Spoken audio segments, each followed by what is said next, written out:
कोई अहलुल्लाह के कब्रिस्तान पे फख्र करेगा, कोई कहेगा जी मेरे अब्बे की कब्र फलानी वली के साथ बनी, कोई फख्र करेगा मेरी कब्र फलानी बनी। वो कितने मुकद्दरों वाला होगा जिसकी कब्र जन्नतुल बकी में साहबा के कदमों में बनी है। अल्लाह अकबर। माई फातिमा कहाँ सो रही है? जन्नतुल बकी में। हजरत अब्बास का आराम कर रहा है जन्नतुल बकी में। हजरत हसन का आराम कर रहा है जन्नतुल बकी में। अल्लाह अकबर। नबी की 9 हरम है। सईदा आयशा हफ्सा कहाँ आराम कर रही है? जन्नतुल बकी में। हलीमा सादिया का आराम कर रही है जन्नतुल बकी में। 10,000 साहबा का आराम कर रहे हैं जन्नतुल बकी में। जाओ जाओ जाओ जाओ मेरे अजीजों, जाओ मदीने की म्युनिसिपल कमेटी में चले जाओ और पूछो ये जन्नतुल बकी की जगह किसकी थी? रहमत दो आलम सल्लल्लाहु ताला अलैहि वसल्लम मदीने से बार फेरा मार के आए, रास्ते में जनाब उस्मान गनी मिल गए। अर्ज किया रसूलुल्लाह कहाँ को चले थे? आपने फरमाया उस्मान में इधर गया था, मुझे एक जमीन का टुकड़ा बड़ा अच्छा लगा। रहमत वाले नबी कहाँ? फरमाया उधर है, आप चलिए मैं भी आ रहा हूँ। अल्लाह अकबर। उसके मालिक के पास गए, उस जमीन के टुकड़े की कीमत देके वो जमीन का टुकड़ा खरीद लिया। आपने फरमाया रहमत वाले नबी के पास आ गए, या रसूलल्लाह जी चीज आपने पसंद की, कैसे हो सकता है उस्मान के होते तेरे कदमों में ना आए? जाओ वो जमीन मैंने आपके नाम कर दी। आपने फरमाया मैंने मुसलमानों के नाम कर दी, मुसलमानों के पास कब्रिस्तान की जगह कोई नहीं। आज मेरा अजीजों जन्नतुल बकी का कब्रिस्तान जो आबाद है ये भी उस्मान गनी के पैसों की खरीदी हुई जमीन पे बना हुआ है। डोलियां दो है मौलाना, डोलियां दो है। अल्लाह। डोली भी मुकद्दरों वाली, डोली में बैठने वाली भी मुकद्दरों वाली, जिसका नाम फातिमा ज़हरा रज़ी अल्लाह तआला अन्हा है। एक डोली में बैठ के अली के घर गई, एक डोली में बैठ के कब्रिस्तान अल्लाह के पास गई। ये दोनों डोलियां देने वाला कौन था? ये भी उस्मान गनी रज़ी अल्लाह तआला अन्हु है। अल्लाह। कहां कहां तुम साहबा को जुदा करोगे? लानत के मारो खुदा तुम्हारा बेड़ा गर्क करके रख दे। भाई ईमान तुम्हें साहबा के अलावा को मिलता कोई नहीं। मुहर्रमुल हराम का महीना आ रहा है, बादब हम हुकूमत से पुरजोर अदब के दायरे में रह के मुतालबा करते हैं कि खुदारा छोटी कुर्सी से लेकर बड़ी कुर्सी तक पर बैठने वाला अपनी अपनी जिम्मेदारियों को निभाए। ऐसा लिटरेचर, ऐसी चाकिंग, दीवार चाकिंग, ऐसा मोबाइल के ऊपर कोई स्टेटस लगाना साहबा के खिलाफ, अज़वाज मुतहरात नबी की बनात के खिलाफ, जिससे अरबों लोगों की दिल आज़ारी होती है। हम हुकूमत से मुतालबा करते हैं ऐसी चीज़ों को तुम्हें फिलफौर बंद करना पड़ेगा और ऐसे लोगों को जिस लिटरेचर को आम करते हैं उन्हें कैफिर किरदार तक पहुँचाना पड़ेगा। वगरना हम कानून हाथ में लेते नहीं, लेकिन साहबा की मोहब्बत की शमे हमारे हाथ के अंदर है। फिर हम नहीं देखते किसी का घर जल जाए या किसी का घर बच जाए। खुदारा तुम खौफ में खुदा करो।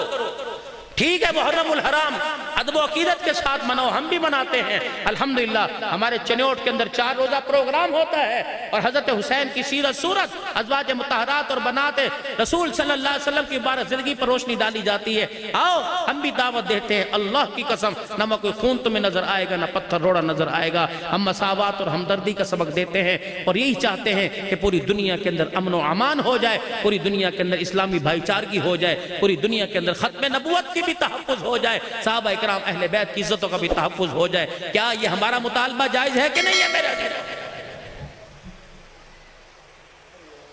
उनके गिले करते हो जिनका हर कदम ब कदम इस्लाम पर जिनका एहसान है।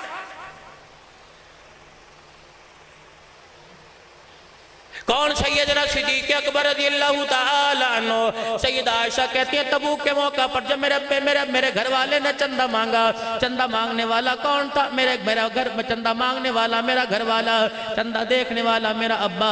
कि ऐसे दो सच्चे यार हैं, इन दोनों की यारी इतनी पक्की है कि इन दोनों की यारी पे अर्श वाला भी फख्र करता है, इन दोनों की यारी पे आसमान वाला भी फख्र करता है। इन दोनों की यारी के गीत सातों आसमान पर गाए जाते हैं। कौन? मेरे अजीजों आज आपसे मेरे से चंदा मांगा जाएगा, कोई 5,000 लिखवाएगा, कोई 10,000 लिखवाएगा। मुझे वो सखी दिखाओ जो अपने घर के बर्तन भांडे भी उठा के ले आया। अम्मा आयशा रज़ियल्लाहु ताला अन्हा कहती है जब सारे घर का साजो सामान उठा के ले आए, घर के अंदर कुछ ना बचा, फिर रोते आ गए, बेटी क्या करूं? वो बार बार सवाल कर रहे हैं, हमारे पास देने के लिए कुछ नहीं। अम्मा कहती मैं देखती रही थी, आपने अपने सर से पगड़ी उतारी। सुनना आये सखीस को कहते हैं, सखीस को नहीं कहते। अल्लाह को पर जो नोट को भी देख देख के देता है और अल्लाह अकबर देने से पहले कहता है होना भी बुमे थे कि सुनो गली कोई ना जा जा। और मैं खबरदार झिड़क के किसी पर ज्यादती करके अपनी सखावत को खत्म मत करो। सैयदना सिद्दीक़ अकबर घर आके बैठ गए। मैंने कहा अब्बा रोता क्यों है, जो तेरे पास था तूने सारे का सारा दे दिया। कहने नहीं बेटे हुजूर मांग रहे हैं, हमें नीचे निगाह करते शर्म आ रही है। अब्बा क्या करेगा, अल्लाह मगर अम्मा ऐसा कहती मैं गवाह मैं गवाह मैं गवाह। मेरे अब्बे ने सर से पगड़ी उतार के जमीन पे रख दी। उस पगड़ी में मेरे अब्बे ने अपने पैर के जूते भी रख दिए। मेरा अब्बा ओठ में चला गया, अपने तन का कुर्ता तहमद उतार के टाट का लिबास पहन के आया। वो पेमद वाला कुर्ता तहमद भी गठड़ी में बांध दी। मेरे अब्बा ने वो गठड़ी संभाली, घर से बाहर निकले। मैं अपने अब्बा की हालत देख के रोने लगी। टाट लपेट के जा रहा है, नंगे पैर जा रहा है। फिर मेरा अब्बा दरवाजे से बाहर जाके वापिस आया। मैंने कहा अब क्या बचा अब्बा, तेरे तो जुतियां भी कोई ना बची। और मैं आयशा एक चीज घर के अंदर रह गई। मैंने कहा क्या, अब्बा बावर्ची खाने की तरफ गया, रोटियां पकाने वाला तवा उठा के ले आया। मेरी चीख निकल गई। मैंने कहा अब्बा तवे का क्या करेगा। और मैं जिस मुसलमान के पास आटा होगा रोटी पकाने के लिए तवा नहीं होगा, उसके अबू बकर का तवा उसके काम आ जाएगा। अल्लाह अकबर। उमर घर का आधा सामान लेके आए, कमली वाले खड़े ना हुए। उस्मान गनी 1000 के लश्कर का सामान लेके आए, हुजूर खड़े ना हुए। अल्लाह अकबर। अबू बकर के हाथ में जब आपने रोटी का तवा देखा उठ के खड़े हो गए।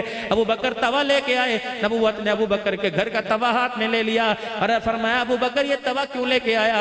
या रसूलल्लाह मुजाहिद जिहाद करेंगे, तलवार चलाएंगे, उन्हें भूख लगेगी, जो उनके लिए रोटी पकाए, उन्हें के अबू बकर के तवे पे रोटी पका ले ताकि मेरा भी हिस्सा शामिल हो जाएगा। हुजूर रोते रोते हंसने लग गए। अबू बकर रज़ी अल्लाह अन्हु करने लगे या रसूलल्लाह इसलिए हंसे कि मेरे पास इसके अलावा कोई और चीज नहीं। फरमाया अबू बकर मैं नहीं हंसा, मुझे जिब्राइल ने हंसा दिया है। अल्लाह अकबर। ये 7वें आसमान से दौड़ता हुआ आया।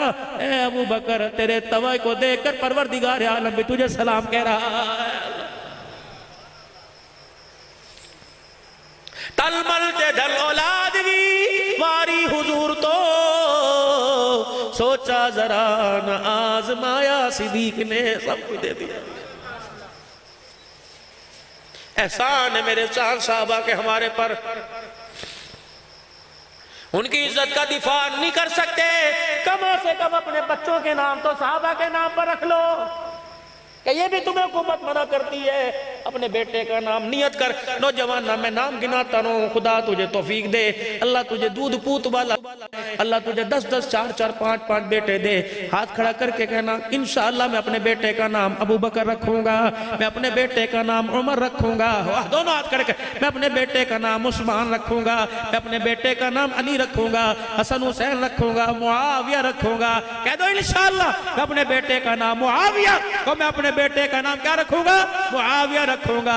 मैं अपने बेटे का नाम बल्कि मोहम्मद मुआविया रखूंगा, बल्कि मैं अपने बेटे का नाम अली मुआविया रखूंगा, मैं अपने बेटे का नाम सिद्दीक मुआविया रखूंगा, मैं अपने बेटे का नाम उमर मुआविया रखूंगा। रब्बे अकबर की कसम है जहां नबी के 2 दिलेर जमा हो गए इस्लाम भी भाग जाएगा, इस्लाम पर भोंकने वाला भी भाग जाएगा। अल्लाह अकबर। अल्लाह मुझे तौफीक दे, ना ना ना करना, अल्लाह मुझे तौफीक दे। अल्लाह मुझे बेटी दे तो नाम मैं ज़ैनब रखूंगा। अल्लाह मुझे 4 बेटियां दे, मैं ज़ैनब रुकैया उम्मे कुलसूम